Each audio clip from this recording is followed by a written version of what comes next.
This is MacroVoices with hedge fund manager Eric Townsend, the free weekly financial podcast targeting professional finance, high net worth individuals, family offices, and other sophisticated investors. MacroVoices is all about the brightest minds in the world of finance and macroeconomics telling it like it is, bullish or bearish, no holds barred. Now, here are your hosts, Eric Townsend and Patrick Ceresna. MacroVoices episode 318 was recorded on April 7th, 2022. I'm Eric Townsend. This episode of MacroVoices was brought to you by FarmTogether.com, where you can hedge against inflation and protect your portfolio by investing in U.S. farmland, now available to all accredited investors. And by Composer, making institutional-grade quantitative algorithmic trading and backtesting available to the masses. Bill Blain returns as this week's feature interview guest. We'll discuss inflation, what it means for the bond market, the impact of ESG on the energy market, and much more. Then be sure to stay tuned for our post-game segment, when we'll have a quick update on a bear raid on the stock of Abaxx Technologies, a company that I and many of our regular listeners have invested in, followed by Patrick's chart deck, which is titled Bond Carnage in Macroland. And I'm Patrick Ceresna. Eric, let's get to the S&P 500. After a 500-point rally in a couple of weeks, the upside, we were so overdue for a market correction, and here we are, well over 100 S&P points off the highs throughout the week. Is this just a market pause, or do you think that this can turn into something more?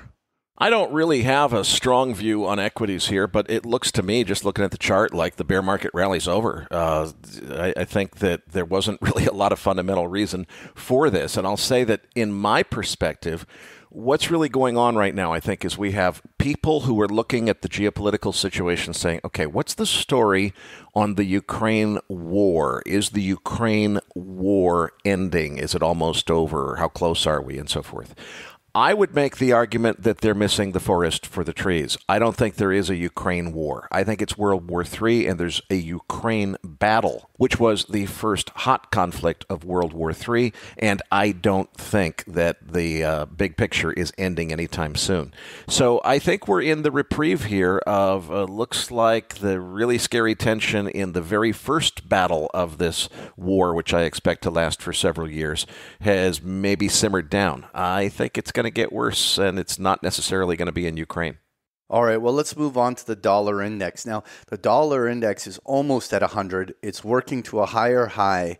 Do you think that this is a legit new breakout in your mind on the dollar? I mean, are we going back to like 102, 103, 104 where we traded in the past?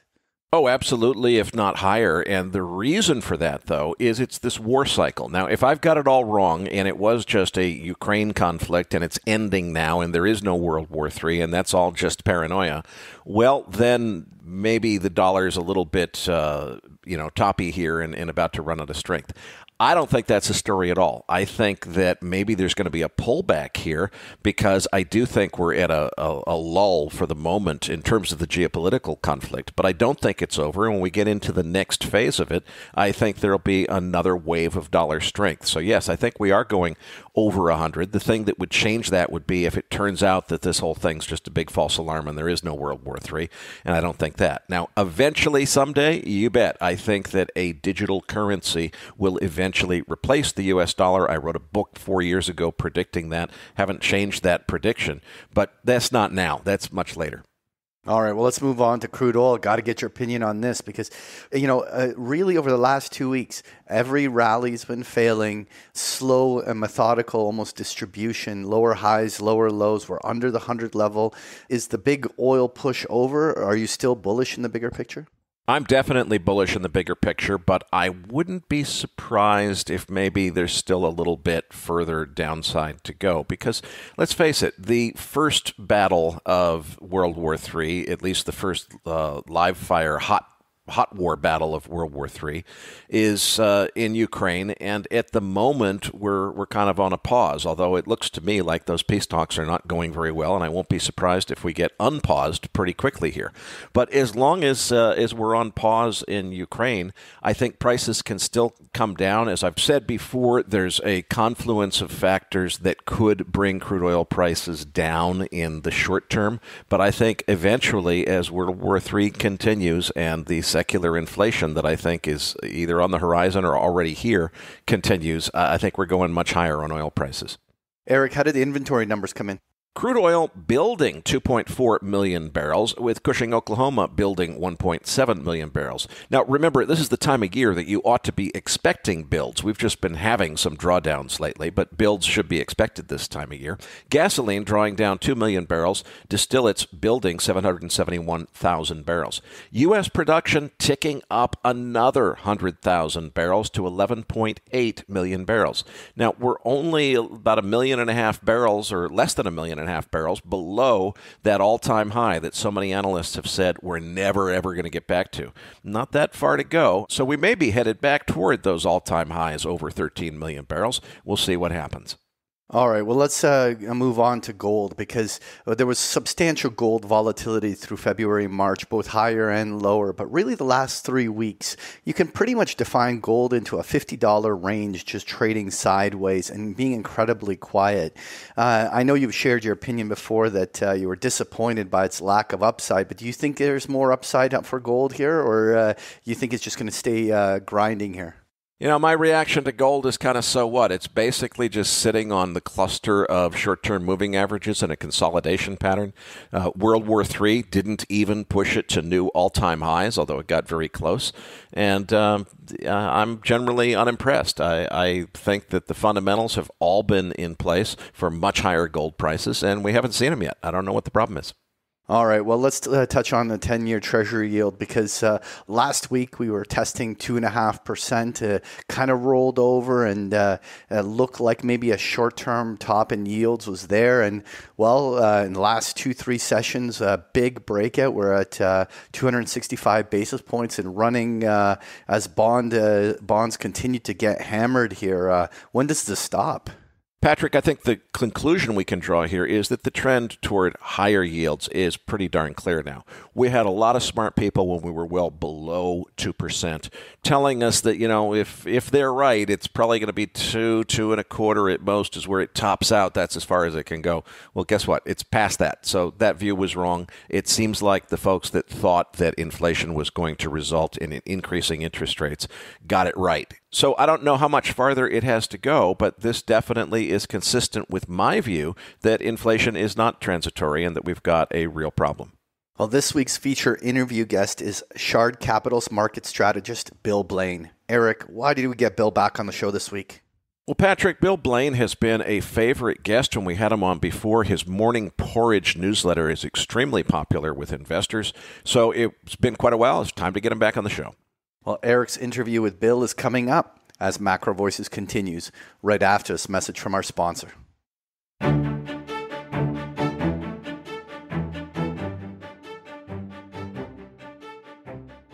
With inflation reaching a 40-year high, investors are looking toward real assets to help safeguard their portfolio. One asset is rising in popularity. Farmland has consistently provided returns more than double the inflation rate since before 1992. How?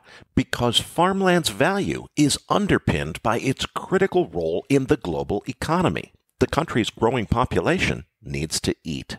Farmland is well positioned to maintain its value over time, no matter the economic condition. As the supply of arable land in the United States shrinks each year, high-quality farmland should only become that much more valuable in the long run. Interested in adding farmland to your portfolio? Head to farmtogether.com. Farm Together is tapping into the nearly $3 trillion U.S. farmland market to bring unparalleled access to institutional quality farmland through a variety of products, including crowd-funded farmland offerings, 1031 exchange, sole ownership bespoke offerings, and most recently, the Sustainable Farmland Fund. Check out farmtogether.com today. You'll be glad you did.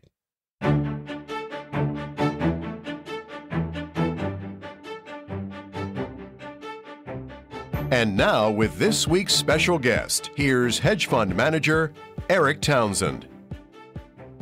Joining me now is Bill Blain, multi-asset strategist for Shard Capital and probably more famously known as the author of Blain's Morning Porridge, which is read by tens of thousands of institutional investors every single morning. Bill, you are a little different from the average macro investor who will sit in an ivory tower and proclaim to the world, you need to be investing in this macro backdrop in real assets, not financial assets, but real assets. You don't do it that way from your office. You get on a plane, boots on the ground. Why are you in Egypt right now, sir? Great question. I've got to come clean with all the listeners. I am taking a week off. Oh, come on. I set you up to say that you're committed to your investors, that you'll make all kinds of sacrifices. Yeah. And I am. And you know what, Eric? Sometimes it's very important to get your head out of the markets and listen to what's going on. But let me tell the whole story. Yeah, I'm taking a week off to go down the Nile because my wife did a degree in archaeology and she's fascinated, and I'm getting fascinated in it. But the reason I'm in Egypt is because we're thinking about what the future of investment looks like.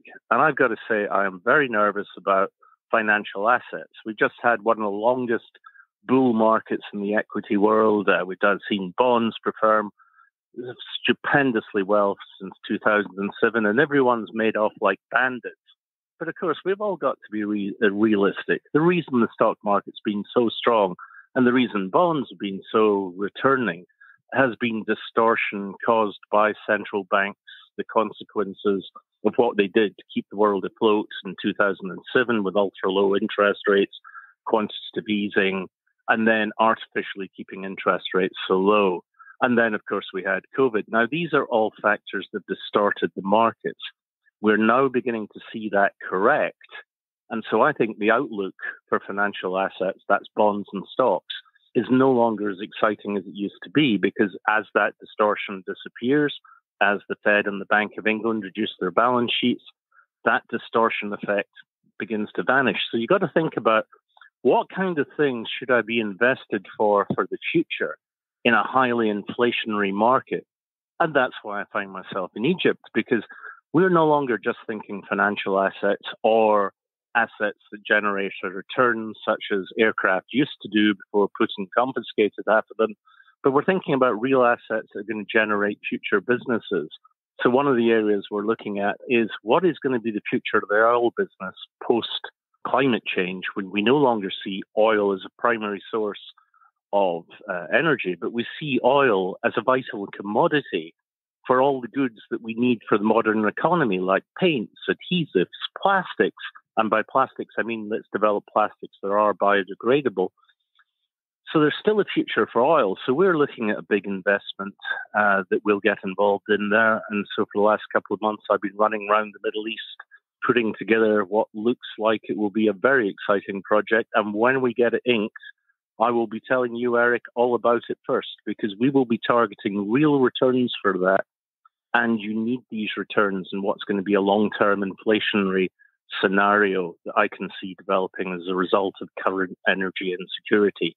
So that's why I find myself at the banks of the River Nile tonight, looking out over the most fantastic view and, wondering what's going on in the rest of the world.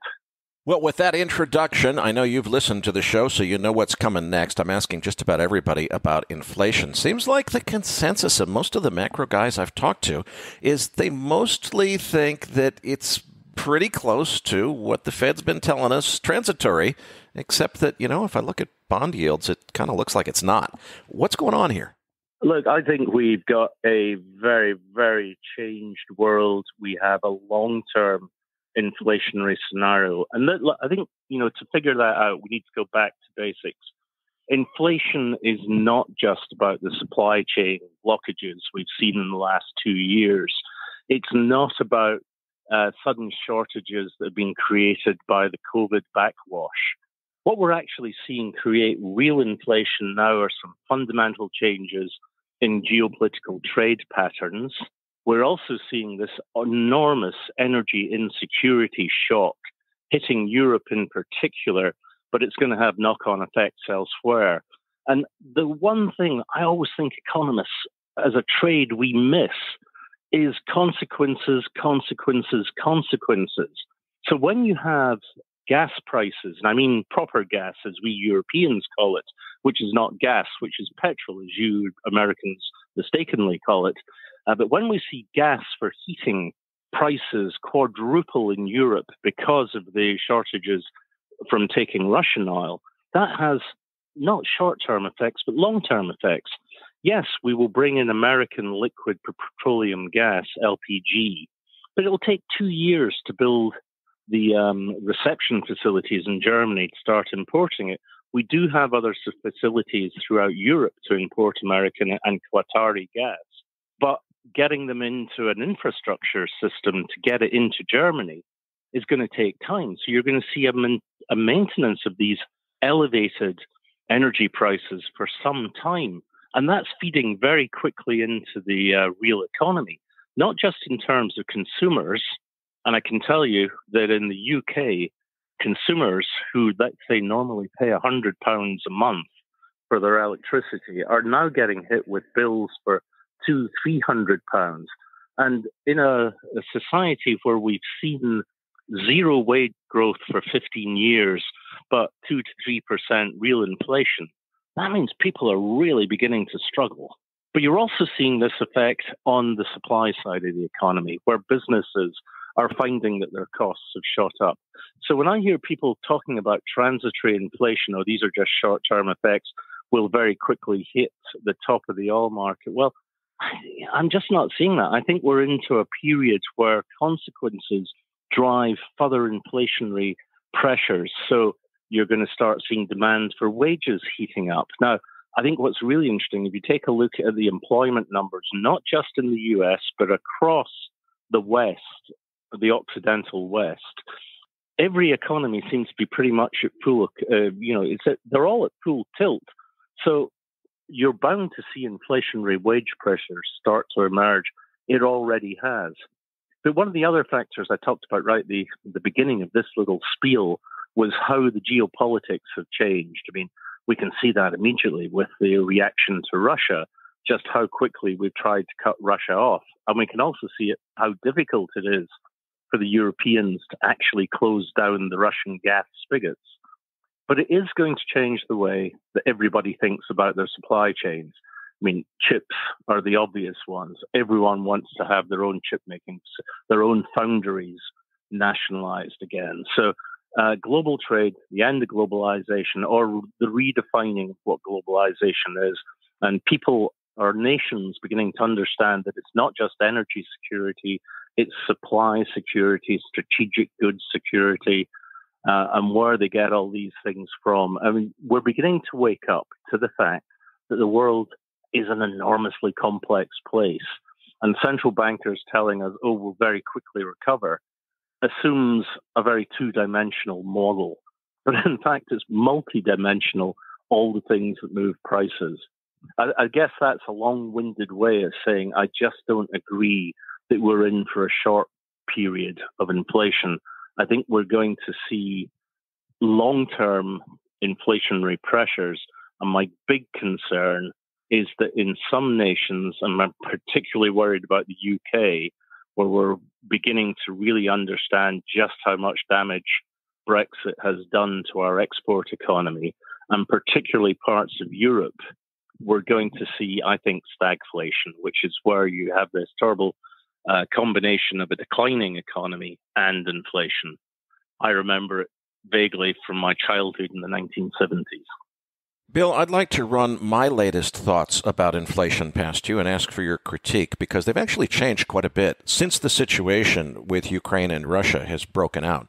Now, previous to that, as our regular listeners know, I've been thinking for a long time that we're headed toward secular inflation. And okay, I don't know if we're there completely yet now, but, we're getting in that direction. And I don't believe the transitory thing. I think it's going to be persistent and probably secular, but, I'm not smart enough to know that for sure. Bill, I think the war with Russia is the game changer. Wars are always inflationary, but in this particular case, the thing I see is, you can say you don't like Vladimir Putin. You can say you don't approve of his morals, of his tactics and so forth, that he's a horrible guy, whatever you want to say. But he is a competent leader. He's not stupid. And he has accepted the loss of a huge, huge amount of business. He knew these sanctions were coming if he did what he did. He knew that he was going to lose all those international businesses. He knew all of those things. He didn't make those sacrifices just because he wanted to annex the Donbass region. He obviously has bigger plans. There's more to this. There's more coming. We haven't heard what Chapter 2 is going to be yet. That's my take. It seems like most of the world, and this is where I see a huge variant perception, most of the macro world is kind of feeling like, oh, phew, this thing with Ukraine's almost over now. The Russia thing's all calming down. I don't see it that way. I see that we're in a new, worse than Cold War era. It's a different kind of World War III, and I think it's super inflationary. What do you think? I'm not going to agree with you completely on your analysis on Putin, but I do think it is a complete game changer. And let me start by trying to explain that. I think there's a very cozy consensus in the West that, oh, Putin's absolutely mad. The man's barking. What's he been doing? Why has he done this? This is terrible. I mean, we must stop him. We must stop him. And we, in the West, it's very easy for us to explain exactly what he's done wrong and why it's so unacceptable. From the Russian perspective, I think, frankly, if I can put it in British terms, Putin's been a bit of a chancer. He saw the writing on the wall. I think he looked at the Trump administration and said, okay, America is no longer going to stand behind NATO. We have energy security in our hands over Germany, therefore Europe's most productive zone. I think we can push here and we can get what we want. And he probably expected a negotiated settlement where he got the Donbass or whatever. And let's not forget, until recently, people were calling Ukraine one of the most corrupt nations on the earth. But I think that's all in the past now. The lines in the West are drawn. You're absolutely right. The economic effects on Russia are going to be highly significant. From my own perspective, knowing a little bit about Russian and Soviet economic history, I think they made a tremendous error. It's going to put them back decades, but they're no longer really significant. I think this is Russia out of the geopolitical game. It's in the rest of the world that it's important. And having spent a long time in the Middle East recently, you hear a very different view to the one that you hear in the Occidental West. You hear a perception, now everybody agrees that what Russia is doing in Ukraine is unforgivable. The apparent massacres, bombings, nobody is saying that's acceptable. But what people are saying is, the West has got itself into this problem. The West is responsible. And I turn around and say, how can you say that? You cannot invade anyone else's country this way. So, you guys can't agree on anything. And I start to lecture them on politics, and they turn around and they just say, Boris Johnson, Brexit, Donald Trump. And these are all very difficult to argue with investors from countries outside the Occident who are turning around and saying, we've got investments with Russia. We've got things that we're trying to do with China. We like the possibility of new markets. So if you look at what happened immediately after the Russian invasion, where President Biden immediately moved the latest Patriots to Saudi Arabia, yet still could not get Crown Prince bin Salman to take his call about increasing oil supply, that's where a lot of the inflation is going to be generated, because the rest of the world is not going to slavishly follow what's happening in the Occident. And by that, I mean Australia, Japan, North America, and Europe. The games have changed. And this is all part of what I was saying earlier about the geopolitics of trade absolutely moving around. So it's not just what Russia does in terms of the next 2 years of energy insecurity and inflation in Europe. It's about where the future goes, where the Gulf states go, where India aligns itself, and how the big unknown is, how do the Chinese play? Well, it's clearly in the Chinese interest to continue as much instability as they can in Eastern Europe. But I think they've seen the effect of weaponizing the dollar. And the last thing they want at this stage in their economic conflict with the West is to find themselves in the same kind of exclusion zone from the dollarized economy. Now, there's a lot of chat about how this is a disaster for the dollar, about how it spells the end of dollar dominance, that the weaponization of the dollar will have people questioning it. I don't buy that at all. I think this just confirms to people that there isn't a real alternative to the dollar, at least not yet. Let me just test that one because, first of all, I agree emphatically with everything you said. Just one caveat. I would go so far as to say, Bill, that I predict there will be no viable alternative to the U.S. dollar as the world's global reserve currency until we get a global scale, fully decentralized digital currency. Probably not Bitcoin, more likely to be a central bank-backed system. But I think it's a digital currency that eventually takes that title away. And as much as cryptocurrency is all the fad right now, the technology is not ready for prime time. We can't run the global economy on a proof-of-work validated blockchain. We need a proof of stake or whatever the next thing that comes after proof of stake is. Ethereum is getting there. We're making progress. It's years away. But I say that there's no replacement to the dollar until it gets replaced by a digital currency system. And that's where the entire world changes overnight completely and freaks everybody out and nobody knows what to do. It's probably at least a decade off, but I think that's coming. What do you think? I don't see any real relevance to the cryptocurrency debate. I think they're terribly interesting, terribly interesting from in terms of how innovative and whatever it is they've managed to find something to use the blockchain for. But I don't think they're a solution desperately looking for a problem.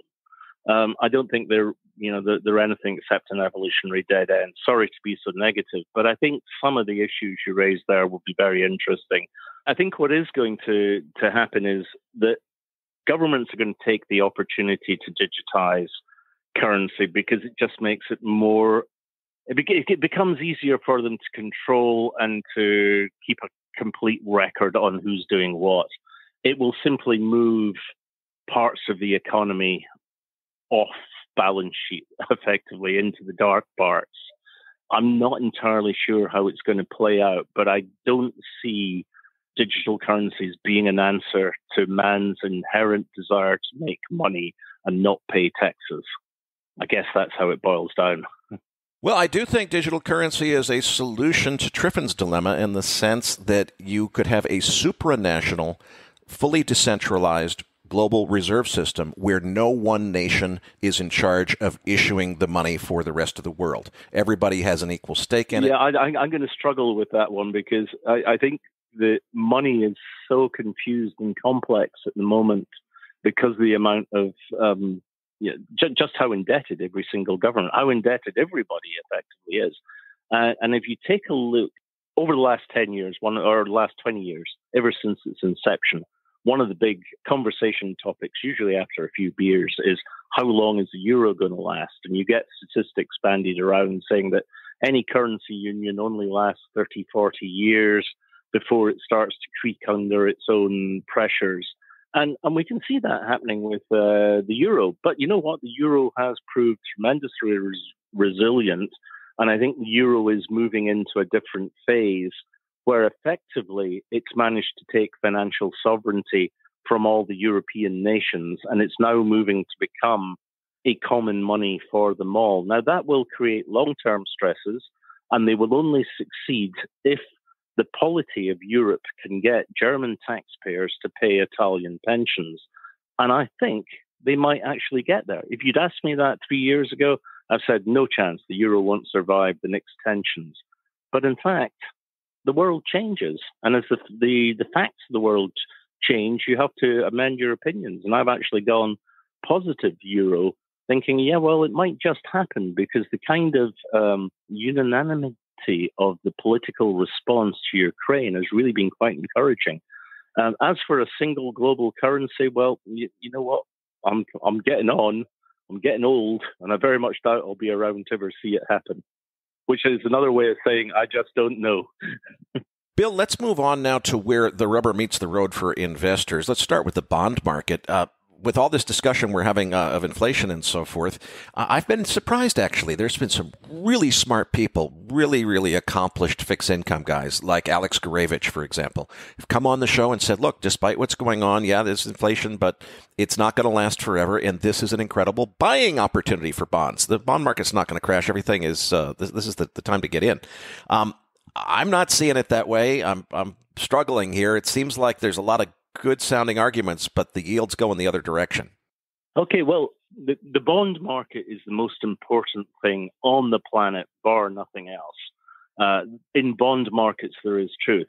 But there's also an awful lot of rubbish written about the bond markets by people I don't think really understand them. Now, I've been forced to understand them. I've spent 40 years in bond markets, and they are actually, they're really basically simple at the end of the day. But what you need to understand is bond maths. And I say maths, not as you Americans say math. But bond maths is very simple. You pay an upfront cost, you get a return on a bond, and at the end of that period, you get your money back. That's the way a bond works. Every year, you get your interest on that bond. Now, people are looking at the collapse in prices of very long bonds, and they're thinking, oh, this must spell the end of the market. Great example. In 2020, the Austrians were able to launch a 100-year bond carrying a coupon of 0.085%. Yeah, that's 85 cents in every 100 euros for the next 100 years. And because interest rates were falling in Europe because of COVID, at one point, that bond went up from its issue price of 100% to 133%. Now, of course, interest rates have increased and the price of that bond is now 60%. Oh no, the price is halved. That's destruction and destruction. Well, you know what? If you were silly enough to buy a 100-year bond on the basis that interest rates weren't going to get any higher for the next 100 years, well, that's your outlook. But the key thing for the bond market is inflation. Now, think of inflation as the apex predator of bonds.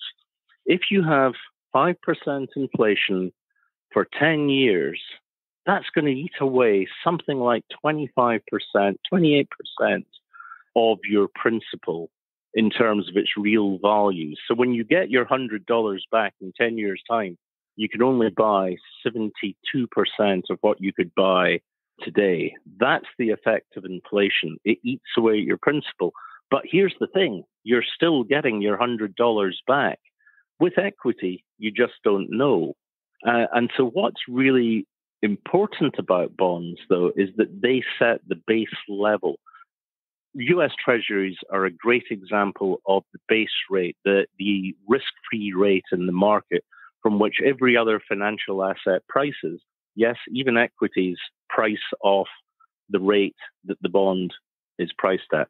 The big problem has been, for the last 13 years, interest rates have been kept artificially low by governments controlling that bond rate through quantitative easing, which basically means buying bonds in circulation to keep the price high, which means the yield is low. As a result, it's become a terribly distorted market, and it makes equities look more attractive.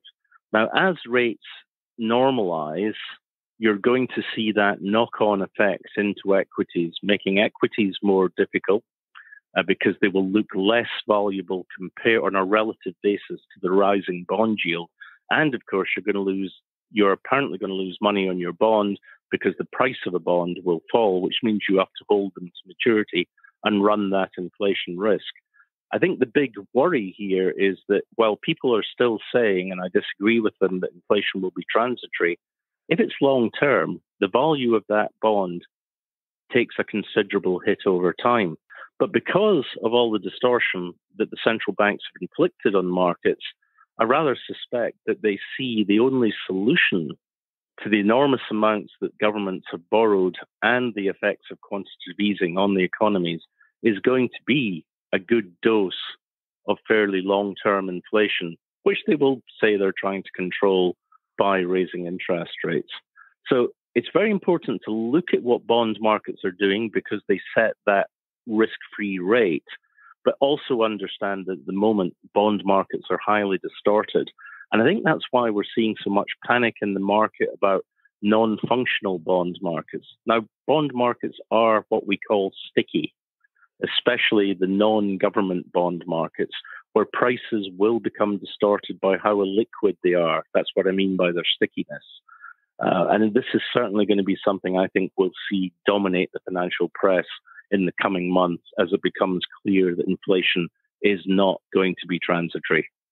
As a public service announcement for our listeners, I'm not sure whether or not those 8 basis point 100-year bonds are still on offer in Austria. But if you're interested in buying an 8 basis point 100-year bond, we'll be happy to sell you a MacroVoices 100-year 8 basis point bond. Contact, can't say that. We'd be marketing unregistered securities. Scratch that. We didn't mean it. Just kidding, folks. Okay, well, I'll tell you what, Eric, you can get them to give me a call because I can sell them that 8.8% bond at a yield of 1.63. 1.63% every year for the next 98 years. Lovely. That's a bad buy. Yeah, but we'll give you the full 100 years. You're selling off the run. You only got 98 years. I'll give you 100 years worth for 8 basis points.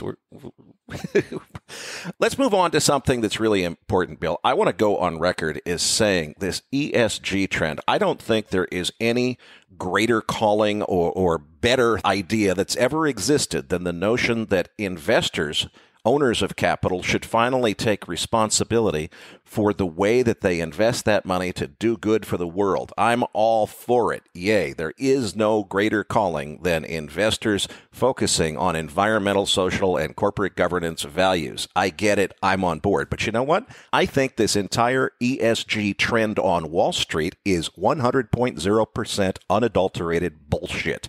I think it is a con job being perpetrated on investors by Wall Street.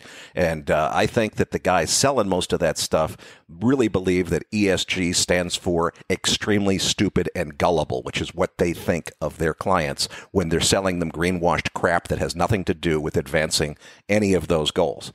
And particularly, what I'm seeing is that they're vilifying energy producers. And I think that's going to create an energy crisis that could be a major historical event in the course of world history. Am I crazy to think that it's that bad? You know what, Eric? It's actually worse. It's actually worse than what's happening with ESG. Now, I am an absolute believer in stakeholder capitalism.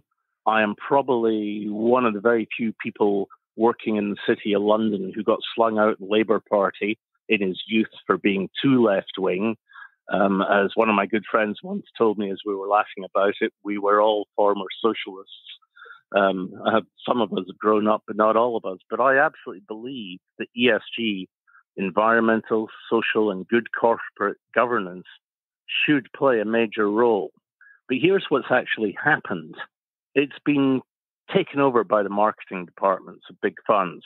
They all see that saying they've got very clean ESG credentials is going to attract concerned money in because, you know, everyone is concerned about climate change. Everyone's concerned about the future prosperity of the planet. And this is something we can talk about, and I'll use Egypt as an example in a moment. And everyone's concerned about good corporate governance. And if we can invest to make all these things better, hey, that's a great point. But what's happened? Let's start off with energy. Everyone's immediately said, right, ESG means environmental goodness. So we got to be good. That means no more fossil fuel, no more coal, no more oil, no more gas. You got to go and build renewable power. Well, you know what? Everyone stopped then funding coal, oil, and gas. The result is the situation we now find ourselves where we have energy insecurity. And they've all gone out and they've piled into wind farms and solar arrays, covering up the countryside with solar farms. And these are not proving as good as everyone thought they would. And the problem is everyone wants to show that they've got these green renewable assets on their balance sheet, which means they all bought them at massively overpriced levels. And then they're discovering that a wind farm out in the ocean is really, really difficult to maintain because there aren't enough boats to go and do it. And they're finding that to make a wind farm, you need something like 140 tons. To make a single wind turbine, you need something like 140 tons of steel. And you know what? You can't make steel without mining the iron ore and then refining it with coal, metallurgical coal. You need about 200 tons for every single 100 tons of steel that you produce. So you can't buy metallurgical coal that is dug up in the West anymore. You got to buy it from Australia, and then you get your steel made in China, which creates an enormous amount of carbon miles. And that's just one little example of what's happened. ESG thematics have overtaken common sense about turning it. Now, the big thing here, of course, is climate change. We need to get to carbon zero by 2050, as all the conferences are telling us. Well, you know what? We can do that, and it is going to be difficult, but it means using gas as a transition fuel. And it's going to take a long time for us to build the renewable energy capacities that we need to replace the current things. It takes 20 years to build it, or 15 years to build a nuclear power station in Europe. That's the kind of thing we need. And until we get them in place, we need gas. But we don't have any gas because we stopped investing. That's a disaster. Now, there are other parts of ESG, the social and the governance. I mean, let's just talk about governance for a moment. How can you have a company like Boeing, which is one of my favorites to attack, that spent billions in stock buybacks and paying massive bonuses to its C-suite senior executives, rather than developing a new plane and just fixing up and make and mend an old one, resulting in 346 people being killed by a system that they never told pilots about? That is bad corporate governance. Yet if you take a look at Boeing's stock price, you wouldn't know it.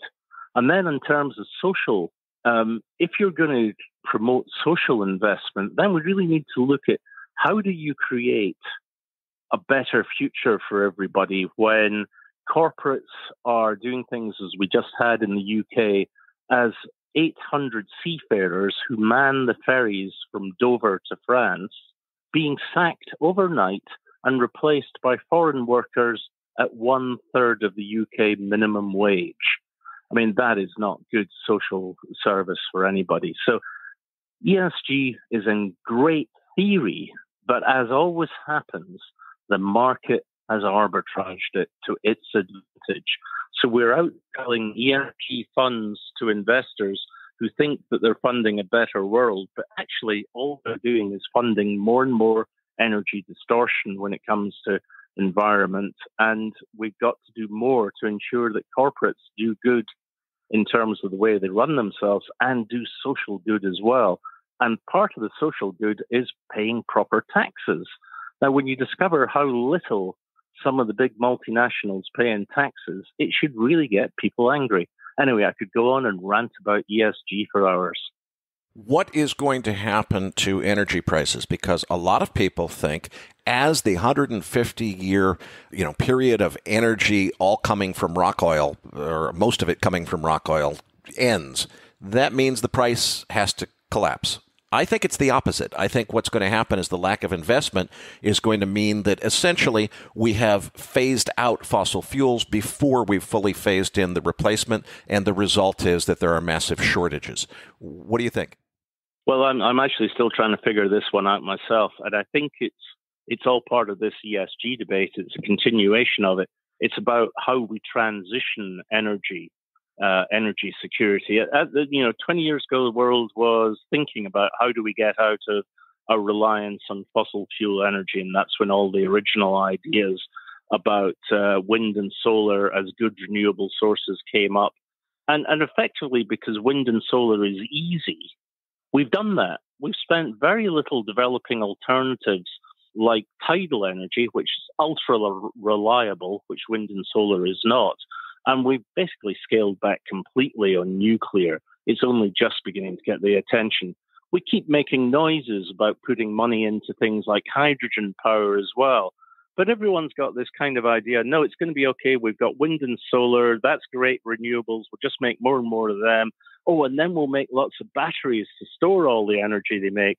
And that's when I go, hey, wake up, smell the coffee, boys and girls, because lithium is a terrible substance. We all know that to mine lithium in some of the Congolese mines is a social no-no of the worst order. It's filthy, it's disgusting, You've got kids digging this stuff up, and that's only one little part of it. We can go and get lithium from other places, like turning the famous Atacama salt flats into a massive lithium processing mine, which will destroy one of the most unique landscapes on the planet. Hey, yeah, but we'll get lithium out of it. But the fact is, demand for lithium is going through the roof. The price is going to double, and that's going to make the price of an electric vehicle go through the roof as well. And we're suddenly going to wake up and say, oh, wow, the same economics of scarcity apply to lithium as apply elsewhere. And I think that's going to be a wake up and see moment. And then we've got hydrogen, which is a very interesting potential source of energy. But to make hydrogen, you basically have to burn fossil fuels to make it, or you make more renewables to make hydrogen. And that makes each stage of the energy transition process less and less efficient. So if you have to make electricity from a wind farm and then use that electricity to hydrolyze water to get hydrogen, which you then need to convert into ammonia to transfer around the world to make ammonium fuel cells to do exactly the same thing as an internal combustion engine does. These are all very complex solutions that aren't really getting us anywhere yet. Eventually, I think we will find a hydrogen solution. But I think at some stage, someone's going to, and this needs to be government policy, governments are going to have to say, we need to make a massive investment in nuclear fuels. And yes, that does hold us hostage to uranium supply. And then we need to be making a Manhattan Project style effort to get fusion working, which, promises to be unlimited fuel. The problem is it's always tomorrow and tomorrow and tomorrow rather than when we need it, which is today. So there is no easy energy solution. We simply can't go on burning gas the way that we've been doing in the past, but we simply can't switch it off and expect the world to transition overnight. This is going to be a 30, 40, 50-year transition process before we have proper clean energy.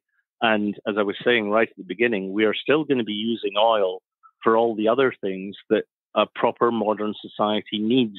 Oil derivatives, the petrochemicals that keep engines running, that keep things lubricated, that you make adhesives out of, that you make the tires for your car out of, you make paints, all these things. I mean, oil is not going to go away anytime soon. Bill, I agree with just about everything you said. I was curious about your comment on fusion being the best path of solution. What I would have said is I'd agree with you that there's no easy solution. It's not something that you simply do overnight.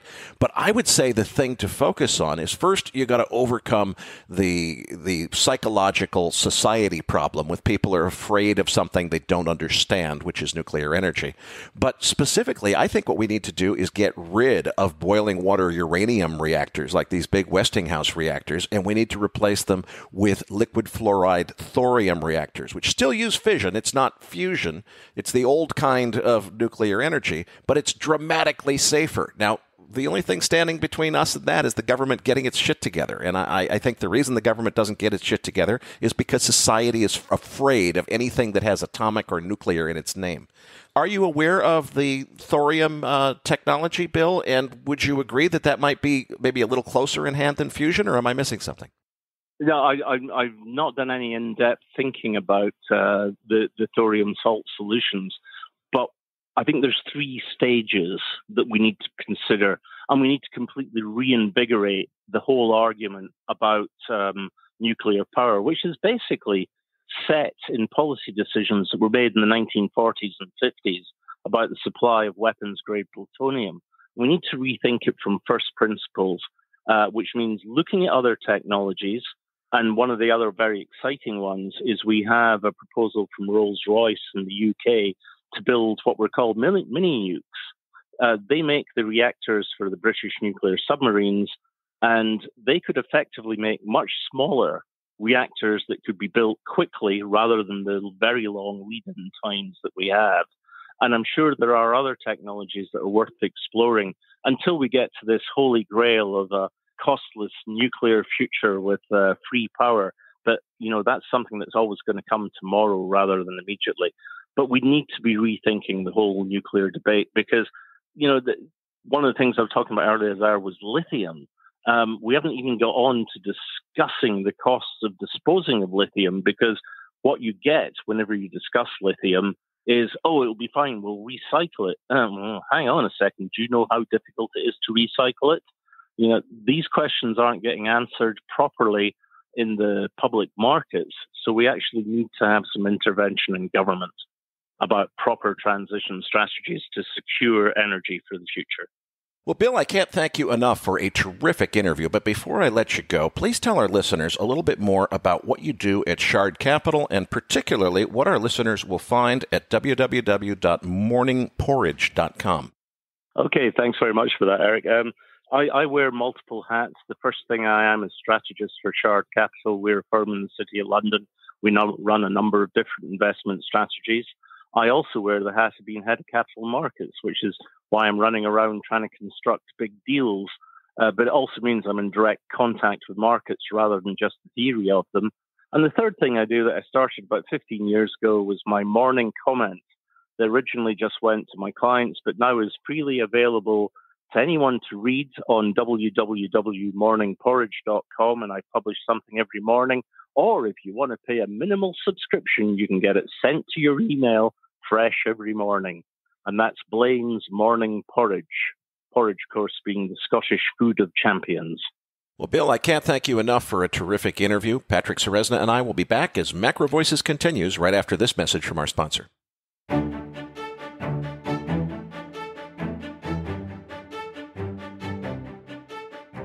For decades, quantitative hedge funds like Renaissance, Citadel, and Two Sigma have benefited from the development of systematic or rules-based trading. Renaissance's Medallion Fund returned 66% per year from 1998 through 2018. Medallion is run by an army of data scientists, mathematicians, and neural engineers that build code to take advantage of exogenous market movements. There's a reason why over $1 trillion is managed in quantitative hedge funds. However, unless you have a PhD or a Python expert, building trading algorithms has been next to impossible. Until now. Composer is a VC-backed startup that lets anyone build quantitative strategies for free. No code or Excel required. With Composer, you can easily build strategies with their drag-and-drop no-code visual editor, or invest in their pre-vetted strategies like paired switching S&P 500 and bonds, or buy the dips NASDAQ. To learn more, go to composer.trade today. That's composer.trade today.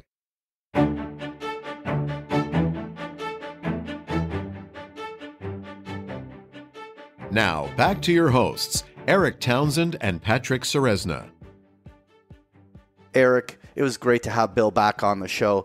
His insights on the bond markets were just so relevant. And really, I love it when you can step back and have such a bigger picture view on what's going on there on that. Now, before we go on to this week's post-game chart deck, we need to manage perceptions around some events in the market this week. Abex Technology was hit by a bear raid this week, forcing the price of Abex stock much lower. By pure coincidence, this happened the first week after Abex advertising contract MacroVoices concluded at the end of the first quarter. And I'm concerned our listeners are going to wonder if these things are related. Eric, are they related? No, Patrick, they're not related. As you said, the reason that both Abex and Masterworks are no longer advertisers on MacroVoices and have been replaced by Farm Together and Composer this week is simply that the first quarter ended and the ad contracts lapsed. We're still on good terms with Abex, and I personally bought another 200,000 shares of Abex stock in the first quarter on top of the 1.6 million shares that I already had. So Abex advertising contract ending had absolutely nothing to do with the bear raid on the company's stock. It was just a pure coincidence that it happened at the same time. Now, some of the Twitter banter has been focused on Short's allegations that James Dwade, a private investor who's been an outspoken advocate of Abex, supposedly sold all of his shares and then deleted his Twitter account. People are reading all sorts of meaning into the account being deleted. What's the story there? Well, my heart really goes out to James, and I've exchanged an email or two with James to try to better understand what happened here. He said, first of all, he still has more than 42,000 shares of Abex stock. He did have to trim his position and sell some of it last week, but that was a necessary matter of risk control because the price is going down, and I guess his eyes were a little bit too big for his stomach, and perhaps he was a little bit over-allocated to Abex stock because he was so bullish about it. Now, what apparently happened here is that a short seller befriended James online, gained his confidence, and then persuaded James to engage in some phone calls about Abex and its prospects. The other guy was posing as a fellow Abex bull who wanted to collaborate with James on this investment. Then, after gaining James' confidence and trust, he apparently persuaded James to share some confidential text exchanges that James had had with Abex CEO Josh Crum. The shorts are, of course, now posting those confidential exchanges all over Twitter and the internet, trying to allege that supposedly it represents damaging information or something. Now, Patrick, just hearing James' story reminded me of my own indoctrination into the big leagues of finance after selling my software company and having a very unpleasant relationship with private bankers whom I foolishly thought were on my side in the beginning. So James Dwade appears to have been played by the shorts, and I really feel for the guy. I don't blame him one bit for deleting his Twitter account and wanting nothing more to do with sharing his excellent investment research with others for free, as he's been doing for a very long time. And I think it's a real shame that he was exploited in this way and that that's costing a lot of other people access to his insights. Okay, thanks for clarifying that, Eric. But let's face it, Abex didn't launch their new commodity futures exchange in the time frame they first anticipated. What went wrong there? Are you concerned about the company's prospects now that they've missed their product delivery targets? I'm going to answer that question directly in just a moment, but I think the story of my first angel investment more than a decade ago is incredibly relevant to this story, so I'm going to start there. Back in 2007, I met a young entrepreneur named Alper Turgut at the New York Angels Group run by David Rose. Alper stood out from the other angel pitches that I'd seen, and I was very impressed with his team's invention of some AI software that could actually recognize celebrities like John Travolta and so forth on video streams and automatically detect and report copyright violations without using the digital watermark approach to this problem, which has been easily defeated by hackers. So I was very impressed with that idea, and I ponied up $50,000 to help the launch of Envato, which was Alper's company whose business plan was to build a system that automatically found copyright violations and basically sell it to Hollywood. But before long, things were changing, and I started to get really concerned. The company was suddenly not sharing any more information than it had to by law with its angel investors, and quite a few of us got nervous over that. When we found out that the company had abandoned the business plan that we invested in and was using our money to do something else entirely, I completely lost my shit, Patrick. I felt like it was an overt bait and switch. The shares were completely illiquid. There was nothing I could do. I couldn't get out. I considered offering my shares, this is a couple of years into the deal, to other angels at half of what I'd paid for them, just to get out of what seemed to me like a certain, this thing's going to zero. You know, it was a bait and switch. I got screwed kind of thing. Right up to the day that I got the email saying that Alper had turned my $50,000 into almost $900,000 after inking the deal to sell Envato to Google. You see, Alper was executing flawlessly the whole time. He knew his market, and he knew it really well. When the market changed, he changed his strategy accordingly. And that was a very good thing. It wasn't a bait and switch. It was merely a case of a really talented entrepreneur doing his job and recognizing that the best use of the capital that he'd already raised was to change his strategy slightly based on changing market conditions. And the result of that was that he ended up with a liquidity event at a much larger number than any of us ever expected. Now, it's true that all the other angels and I were left in the dark. Alper was refusing to tell us the company's internal secrets, insisting on playing those matters close to his own chest and not telling us what was going on. We didn't even know that he was in negotiations with Google for an acquisition until after we got the email saying, where do we want our money sent when the deal closed? The moral of the story is Alper did everything exactly right. The reason he refused to share important competitive information with us as the angels is that business is competitive, and sometimes people do really shitty things. James Dwade's experience with the short-selling con artists on Twitter clearly illustrates that. So let's return now to your direct question so that nobody accuses me of ducking it. You asked whether or not Abex missing some of their important milestones in their original business plan is cause for serious concern or not. What I can tell you with high confidence is that what's going on here is very analogous to the story that I just told you about Alper Turgut at Envato.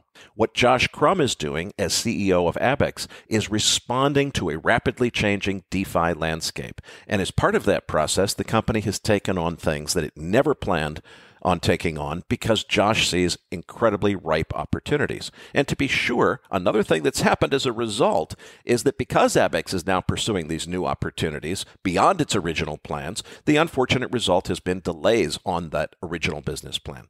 So the real question for Abex investors to invest here is this.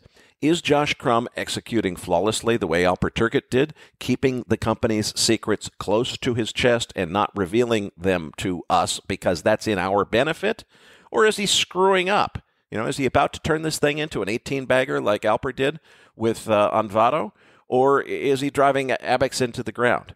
The answer, quite frankly, is we don't know and we can't know.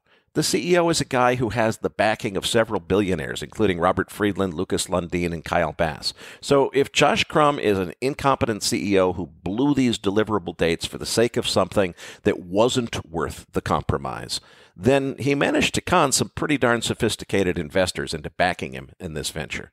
So for now, my bet is that just like Alper Turgut, Josh Crum probably has a really good reason for unprioritizing the delivery of the commodity exchange and putting the company's resources onto other priorities. I don't know that for certain, and Josh wouldn't be willing to tell me if I asked him because it's company confidential. We're going to have to find out. Okay, so as far as you're concerned, Eric, Abex is getting it right, and the short rate is just that, a short rate. Is that right? Well, look, when you have the luxury of hindsight, you can always find something to criticize. But if I was going to criticize Josh and the Abex team, I would say that their big mistake was taking the company public way too early. They're still running it in many ways like a private company. Their investor relations is basically non-existent. My understanding is that they felt that because most of the early angel investors were very experienced family offices, they decided to IPO early, really for the sake of giving those early investors access to early liquidity.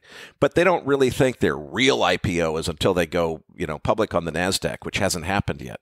If there's a lesson to be learned here, I think it's that even with sophisticated family offices in the picture, sometimes people screw up an IPO by dumping the stock, and that does appear to have happened in the case of Abex. So I think that putting the company on a public trading exchange before it's well enough known to attract institutional coverage, in my opinion, has proven to be a mistake in this story. But I think that's where the mistake is. As far as what the company's doing and whether or not they're changing priorities in terms of what they're trying to accomplish and what markets they're in, that's a question of the CEO's competence that we're not going to find out the answer to until it becomes known by the results. And that's just the way that private equity investment works.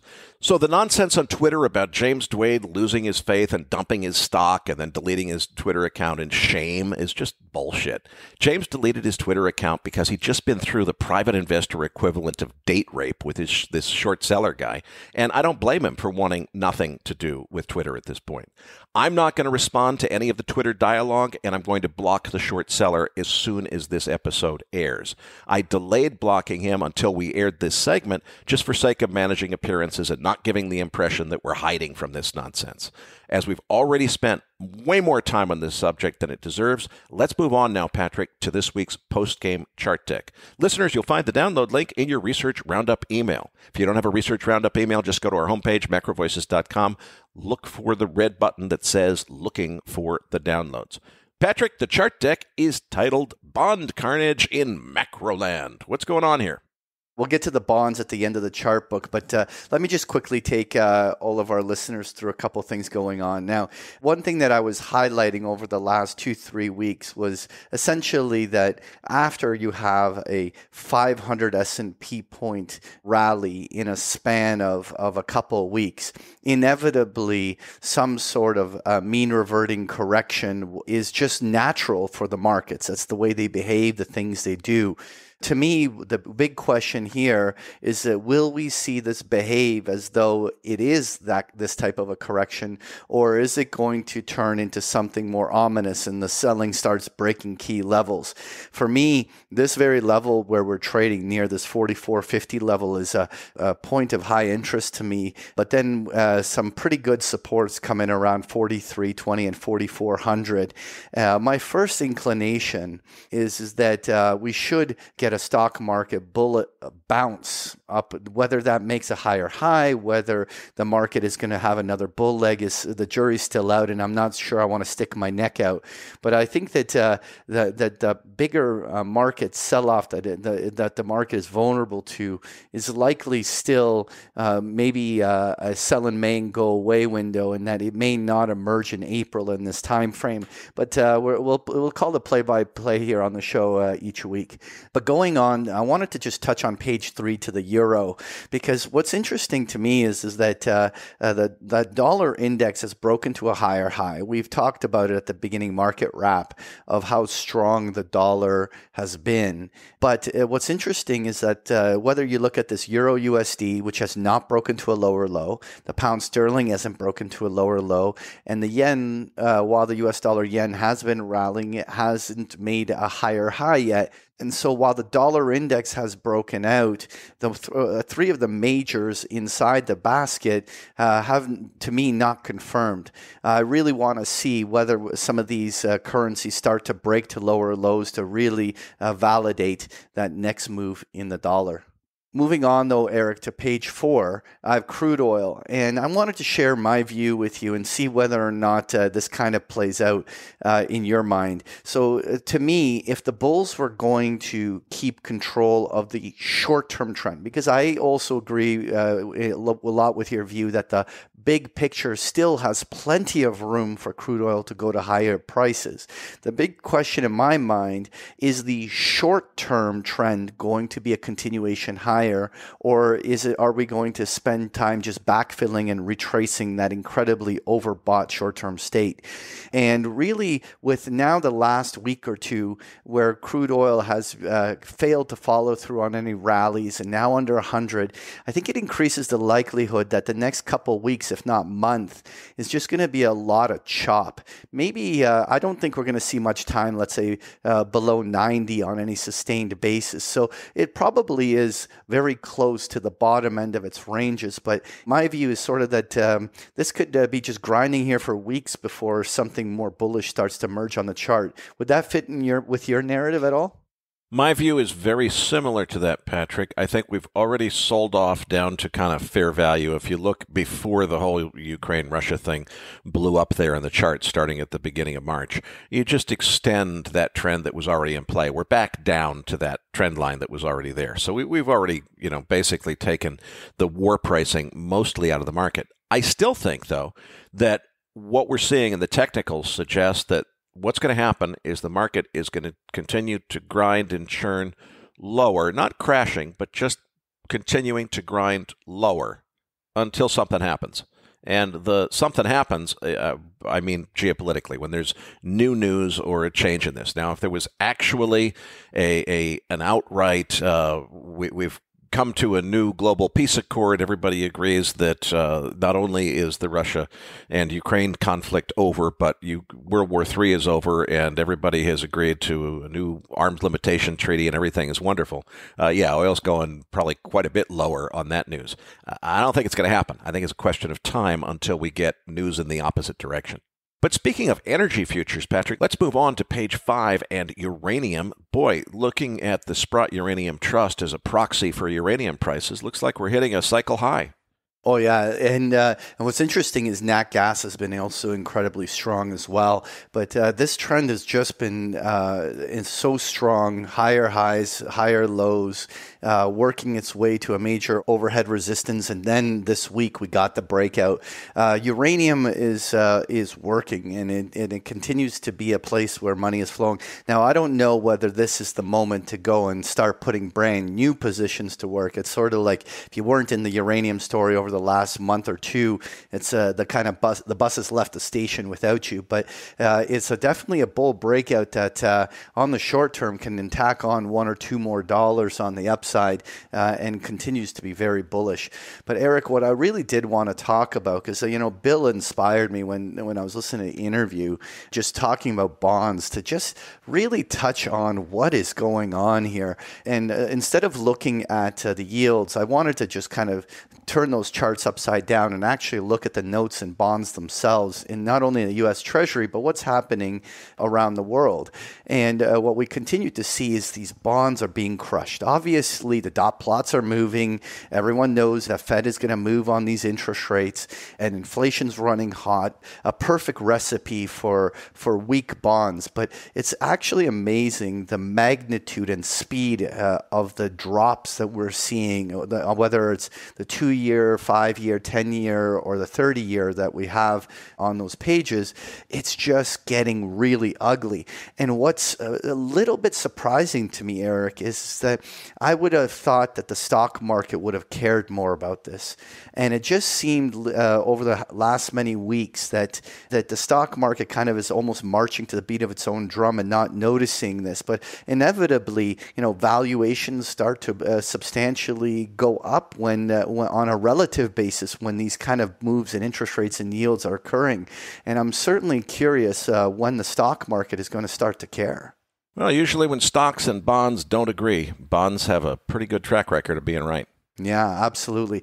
I wanted to just touch on the last two charts on page 10 and 11. Just what an extraordinary move on German bonds. We went from a negative 60 basis point yield to now being at a positive 70 basis point. And again, obviously it's under 1%, and everyone kind of can easily roll their eyes on that's not going to have that big of an impact on the markets. But I think that it's a big shift in sentiment, because we were stuck in that disinflationary period where negative yields were just something that could be a reality. But it's most of the world is now entering the positive yield, and I'm kind of asking that question as to whether negative interest rates are now a thing of the past, where we look back in the history books and talk about that window for a half decade where we saw just such deep negative interest rates, and will we ever see it again? Well, Patrick, I think that is the gazillion-dollar question: is did we see already the peak in the bond market, the final top and the end of the 37-year, is it, bull market in bonds? Seems like the signs are getting pretty strong that maybe we did. Listeners, if you enjoy Patrick's chart decks, be sure to try out a free trial of Big Picture Trading, Patrick's service. You'll be able to get Patrick's chart decks every single day of the week with his webinar service. You can find the information on page 12 or at bigpicturetrading.com. We're going to leave it there for this week's show. This episode of MacroVoices was made possible by farmtogether.com.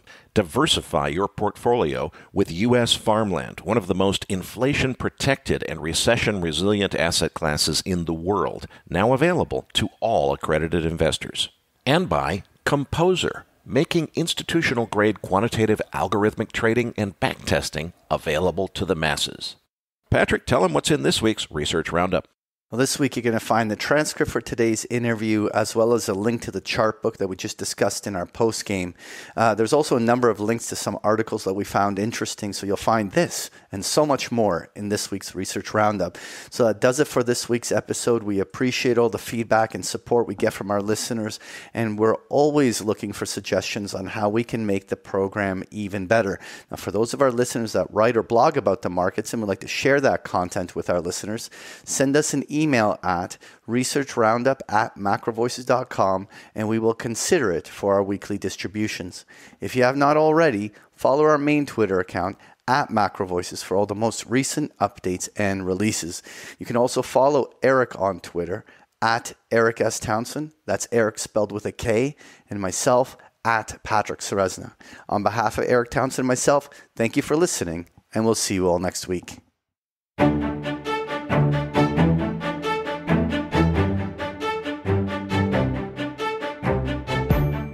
That concludes this edition of MacroVoices. Be sure to tune in each week to hear feature interviews with the brightest minds in finance and macroeconomics. MacroVoices is made possible by sponsorship from BigPictureTrading.com, the Internet's premier source of online education for traders. Please visit BigPictureTrading.com for more information. Please register your free account at MacroVoices.com. Once registered, you'll receive our free weekly Research Roundup email containing links to supporting documents from our featured guests and the very best free financial content our volunteer research team could find on the internet each week. You'll also gain access to our free listener discussion forums and research library. And the more registered users we have, the more we'll be able to recruit high-profile feature interview guests for future programs. So please register your free account today at MacroVoices.com if you haven't already. You can subscribe to MacroVoices on iTunes to have MacroVoices automatically delivered to your mobile device each week free of charge. You can email questions for the program to mailbag@macrovoices.com, and we'll answer your questions on the air from time to time in our mailbag segment. MacroVoices is presented for informational and entertainment purposes only. The information presented on MacroVoices should not be construed as investment advice. Always consult a licensed investment professional before making investment decisions. The views and opinions expressed on MacroVoices are those of the participants and do not necessarily reflect those of the show's hosts or sponsors. MacroVoices, its producers, sponsors, and hosts Eric Townsend and Patrick Ceresna shall not be liable for losses resulting from investment decisions based on information or viewpoints presented on MacroVoices. MacroVoices is made possible by sponsorship from BigPictureTrading.com and by funding from Fourth Turning Capital Management, LLC. For more information, visit MacroVoices.com.